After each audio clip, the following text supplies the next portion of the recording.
Hollywood setup आपको लेकर चलता है फिल्मी दुनिया की एक नई मूवी एक्सप्लेनेशन वीडियो में। मूवी की शुरुआत एक सीक्रेट फैसिलिटी को दिखाया जाता है। यहाँ पर कुछ सीक्रेट एक्सपेरिमेंट्स हो रहे होते हैं। तभी एक जर्नलिस्ट वहाँ आती है जिसे वहाँ के सोल्जर्स पकड़ लेते हैं और एक सेल के अंदर बंद कर देते हैं। फिर सीन शिफ्ट होता है कैलिफोर्निया यूएसए के एक डिफेंस इनोवेशन यूनिट में। यहाँ एजेंट सैटलर होता है जो पेंटागन के एक सीक्रेट ब्रांच का हेड है। सैटलर वहाँ के आर्मी ऑफिसर्स, पॉलिटिशियंस और अथॉरिटीज को एक स्पेशल वेपन का डेमो दिखाने वाला होता है। वो बताता है कि उसने ये वेपन ईरान इजराइल बॉर्डर वाली फैसिलिटी में छोड़ा था। वो वेपन इतना पावरफुल है कि कभी फेल नहीं होता। उसी टाइम एक सेक्रेटरी भी वहाँ आती है और वो सैटलर से कहती है कि उसने बिना अप्रूवल के मिलिट्री ऑपरेशन चालू कर दिया है।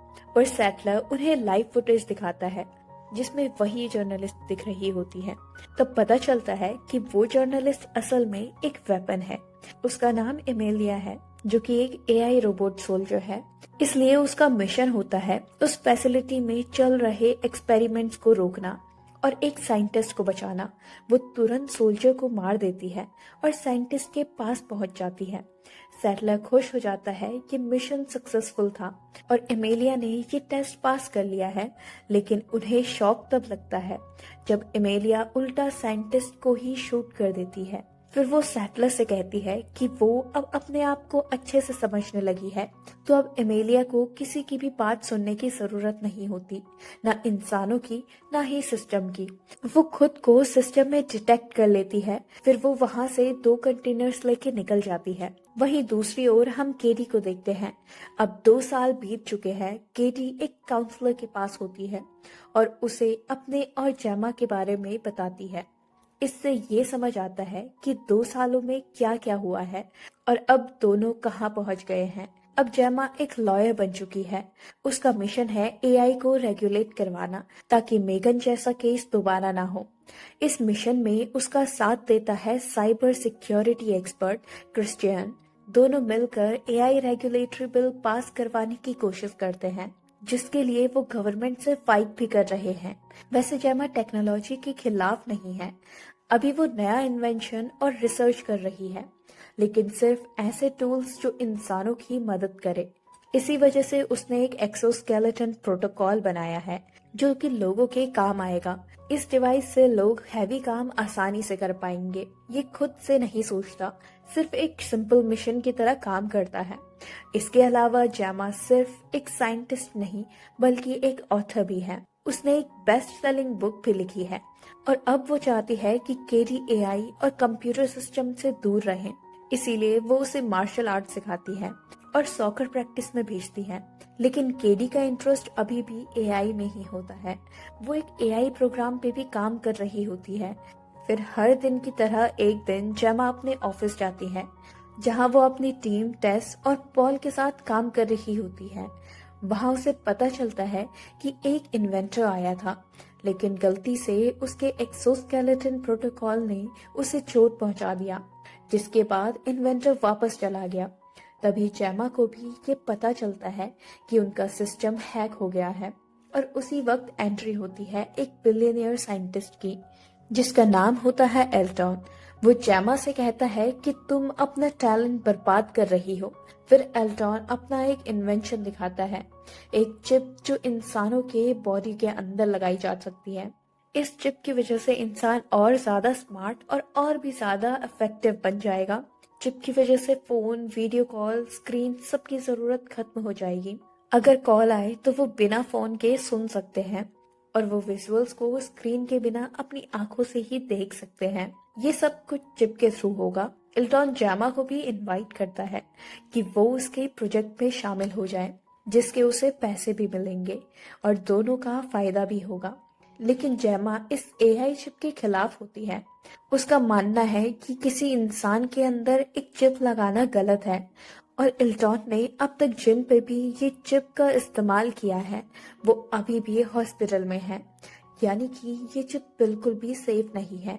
तो अब इल्टॉन जेमा को एआई चिप का एक लाइव एग्जाम्पल भी दिखाता है ये बताता है कि उसके पैर काम नहीं करते, लेकिन उस चिप की हेल्प से वो खुद खड़ा हो सकता है। लेकिन फिर भी जेमा मना कर देती है। वहीं दूसरी ओर एक आदमी एक होटल रूम में चेक इन करता है।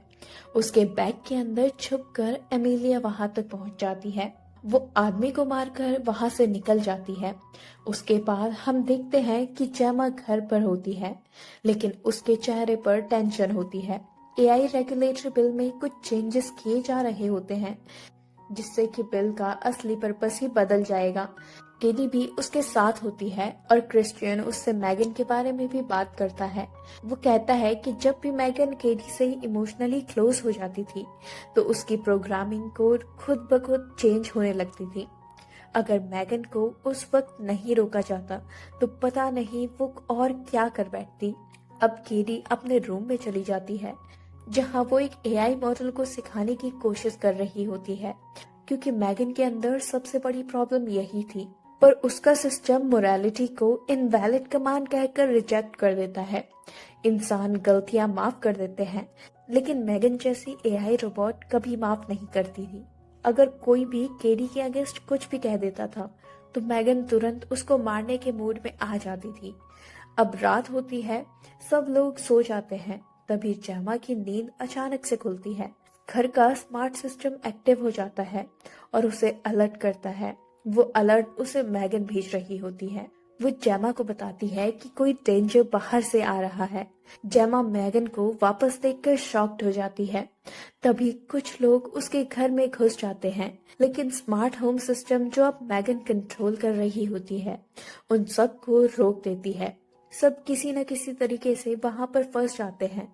तभी वहां पर सैटलर आता है। तब हमें पता चलता है कि जो लोग जेमा के घर में घुस रहे थे उसी के लोग थे। सैटलर जेमा को बताता है कि उसके अगेंस्ट वारंट है। उसने मैगन को किसी दूसरे दुश्मन कंट्री को बेच दिया था। अब ये सुनकर जेमा तुरंत इनकार करती है। सैटलर बताता है कि उसने जॉर्ज नाम के एक डेवलपर से एमेलिया खरीदी थी और एमेलिया ने खुद को सिस्टम से डिस्कनेक्ट कर दिया था और वहां से भाग गई थी।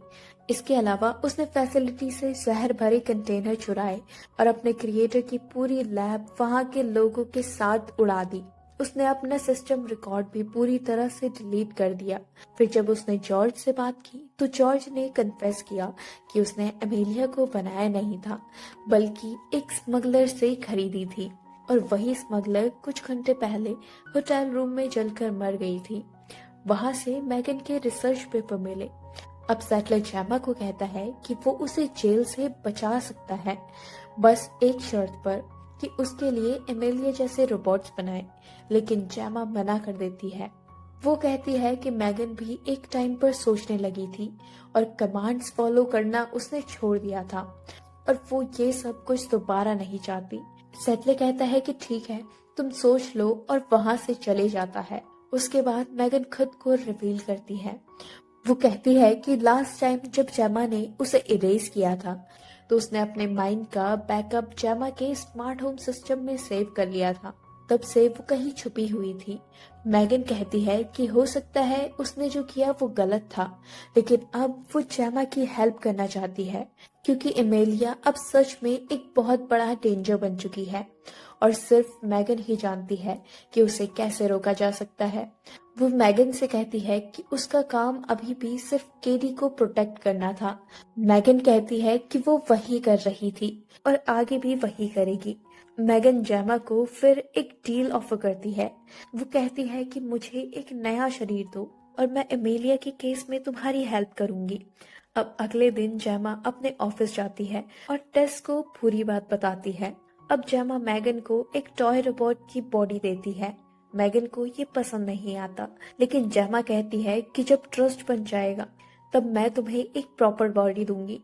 जेमा बताती है कि एमिलिया के अंदर एल्टॉन की बनाई हुई स्पेशल बैटरियां हैं, जिनको रिमोट से डिस्ट्रॉय किया जा सकता है, लेकिन उसके लिए कोर्स चाहिए होते हैं जो सिर्फ एल्टॉन के ऑफिस में मिल सकते हैं।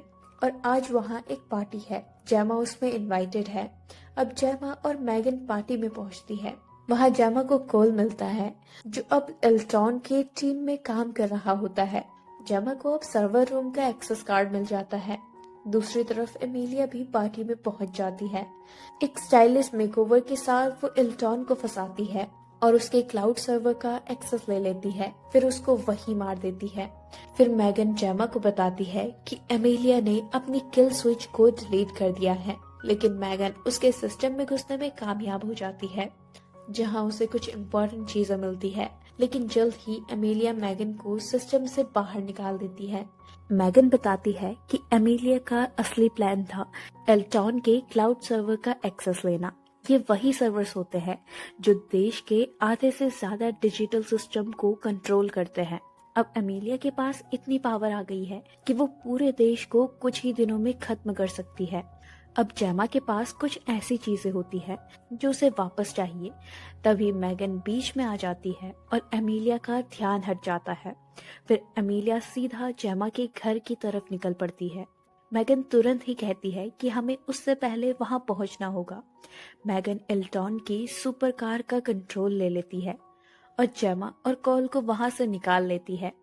दूसरी तरफ सेटलर अपनी अथॉरिटी को मैसेज भेज देता है कि जेमा एमिलिया के साथ मिली हुई है, जबकि ऐसा कुछ भी नहीं होता।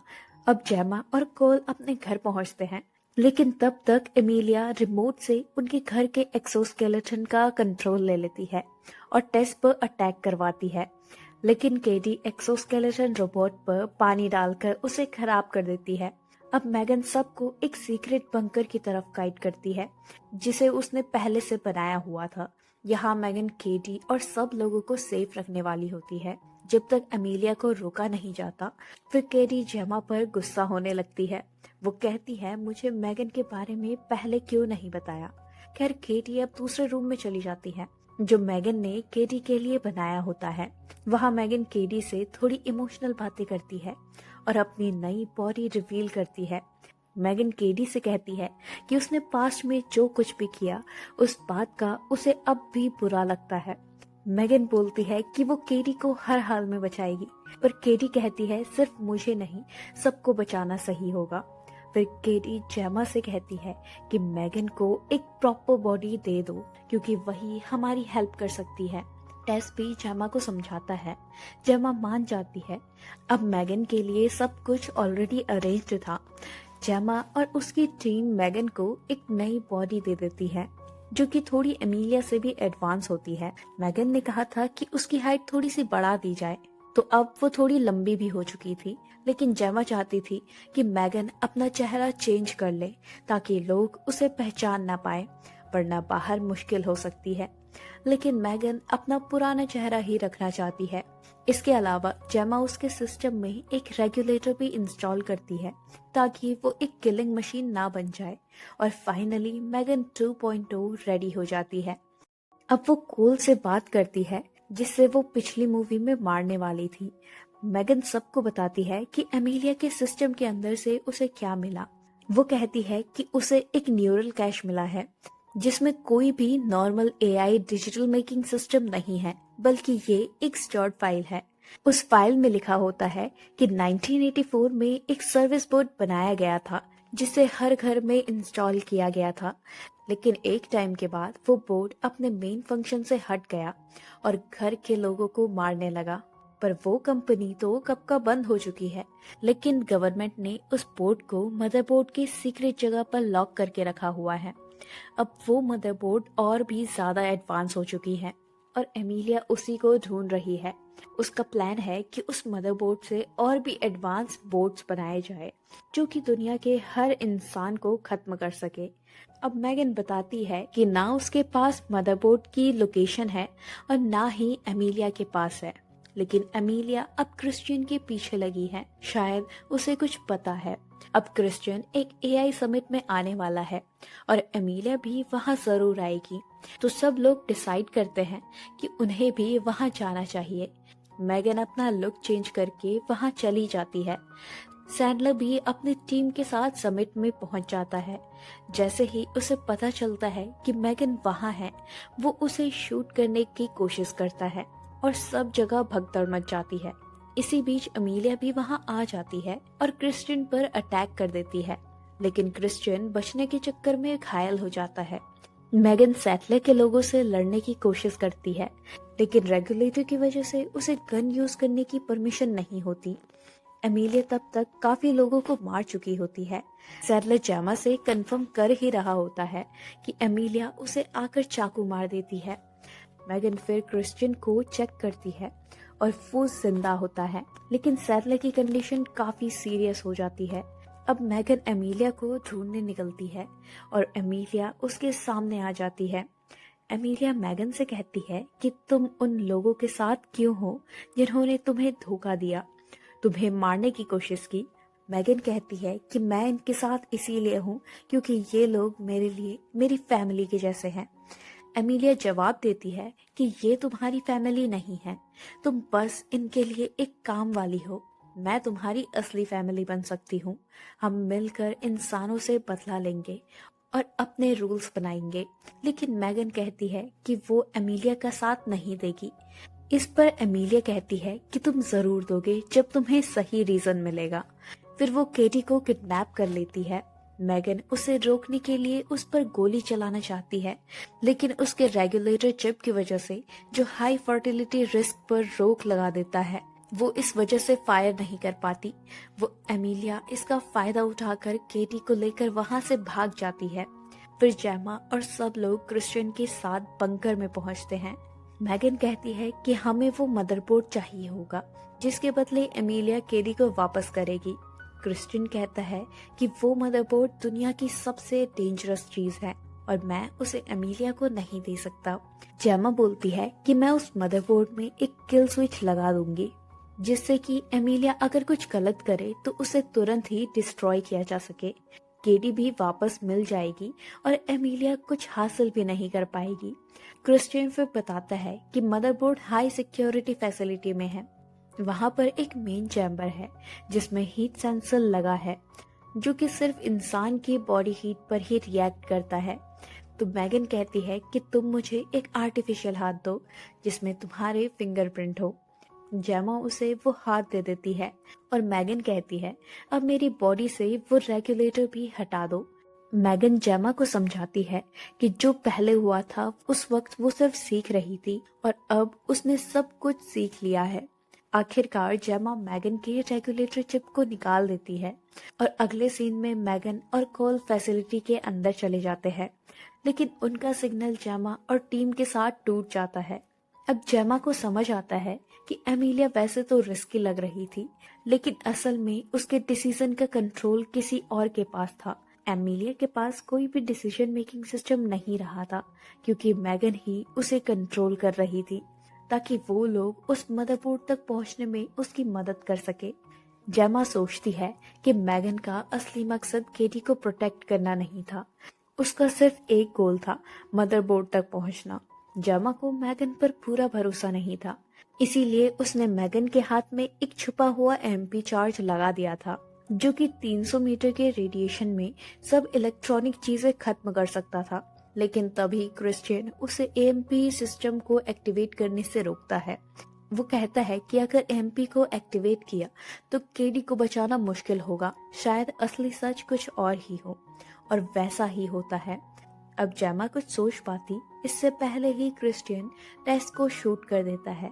फिर उसके गार्ड्स आ जाते हैं और उनके साथ आती है एमिलिया जो शुरू से ही क्रिश्चियन के लिए काम कर रही थी। यहीं से स्टोरी पूरी बदल जाती है। क्रिश्चियन जेमा को एक सीक्रेट फैसिलिटी में ले जाता है जहां और भी साइंटिस्ट काम कर रहे होते हैं। इन लोगों को मैगन के एक्सिस्टेंस के बारे में पता पहले से चल चुका था, लेकिन मैगन को उससे पहले ही जेमा ने डिस्ट्रॉय कर दिया था। क्रिश्चियन चाहता था कि एआई सिर्फ उसकी कंट्रोल में हो। अब वो मैगन को ले आते हैं जिसे उसकी टीम ने टॉर्चर किया होता है। मैगन जेमा को पकड़ लेती है, लेकिन वो लोग उसे न्यूट्रलाइज कर देते हैं। क्रिश्चियन कहता है कि जेमा उसकी बात नहीं मान रही, इसीलिए अब उसके बोर्ड में वही चिप लगानी पड़ेगी जो कि इल्टॉन प्रोजेक्ट के टाइम पर यूज होती थी, ताकि वो उसके कंट्रोल में रहे। अब एक सर्जन जेमा के अंदर चिप इंस्टॉल कर देता है। दूसरी तरफ हम कोल को देखते हैं जो एक एसी वेंट में फंसा होता है। वहां से निकलकर वो केडी के पास पहुंचता है। केडी उसे सारी बात बताती है और कहती है कि एमिलिया की हेल्प ले सकते हैं क्योंकि एमिलिया भी मैगन के ओरिजिनल सोर्स कोड पर बेस्ड है। फिर केटी एमिलिया को रिबूट करती है। तब तक गार्ड्स आ जाते हैं, लेकिन एमिलिया उनसे फाइट करती है। एमिलिया खुद अपने सिस्टम के फुल कंट्रोल में आ चुकी होती है। ये देखकर केटी और कोल एमिलिया से डरकर वहां से भाग जाते हैं और एमिलिया वहां के सभी गार्ड्स और साइंटिस्ट को एक एक करके मारने लगती है। क्रिश्चियन ये सब देखकर भाग जाता है। तब तक जेमा को होश आ जाता है, लेकिन उसके अंदर चिप लग चुकी होती है। लेकिन मैगन ने अपना बैकअप डाटा उस चिप में डाल दिया होता है। अब जेमा और मैगन एक ही बॉडी में है। अब चिप के थ्रू मैगन जेमा के बॉडी का कंट्रोल ले सकती है और अपनी फाइटिंग स्किल दिखाते हुए गार्ड्स को हरा देती है। अब वो क्रिश्चियन के पास पहुंचते हैं, जिसने कि केडी को पकड़ के रखा था, पर केडी उसका हाथ तोड़कर अपने आप को छुड़ा लेती है। फिर एमिलिया भी वहां आ जाती है और क्रिश्चियन को मार देती है। वो मदरबोर्ड लेने के लिए निकल पड़ती है। अब मैगन अपने सभी दोस्तों को सेफ भेजकर अपनी असली बॉडी में आ जाती है और एमिलिया को रोकने की कोशिश करती है, लेकिन एमिलिया उसे मारकर मदरबोर्ड तक पहुंच जाती है। यहाँ तक जो जेमा को लगता था कि मैगन बुरी है, वैसा कुछ नहीं था।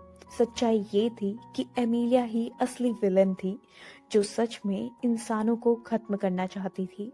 और ये सब क्रिश्चियन की प्लानिंग थी, लेकिन उसे नहीं पता था कि एमिलिया उससे भी ज्यादा डेंजरस निकलेगी।